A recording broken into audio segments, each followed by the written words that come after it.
പത്തനംതിട്ടയിലെ LDF സ്ഥാനാർത്ഥി Thomas ഐസക്കിന് താക്കീത്. സർക്കാർ പരിപാടികളിൽ പങ്കെടുക്കരുത് എന്നാണ് വരണാധികാരിയുടെ താക്കീത്.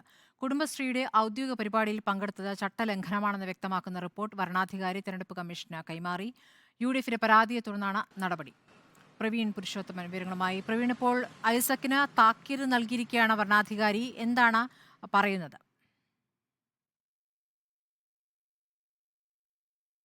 സ്മൃതി, കഴിഞ്ഞ ദിവസം UDF LDF സ്ഥാനാർത്ഥി തോമസ് ഐസക്കിനെതിരെ ഒരു പരാതി നൽകിയിരുന്നു. സർക്കാർ മിഷനറികൾ തോമസ് ഐസക്ക് തെരഞ്ഞെടുപ്പ് പ്രചരണത്തിൽ ദുരുപയോഗം ചെയ്യുന്നു എന്നായിരുന്നു പരാതി. ഇത് സംബന്ധിച്ച് ജില്ലാ കളക്ടർ തോമസ് ഐസക്കിന് നോട്ടീസ് അയച്ചിരുന്നു. ആ നോട്ടീസിന് ഒരു വിശദീകരണവും തോമസ് ഐസക് നൽകിയിരുന്നു. അതിനുശേഷമാണ് ഇപ്പോൾ ജില്ലാ വരണാധികാരിയുടെ പക്കൽ നിന്നും ഒരു അറിയിപ്പ് ഇപ്പോൾ തോമസ് ഐസക്കിന് ലഭിച്ചിരിക്കുന്നത്. അതായത് ഇനി സർക്കാർ പരിപാടികളിൽ തെരഞ്ഞെടുപ്പ് പ്രചരണം സർക്കാർ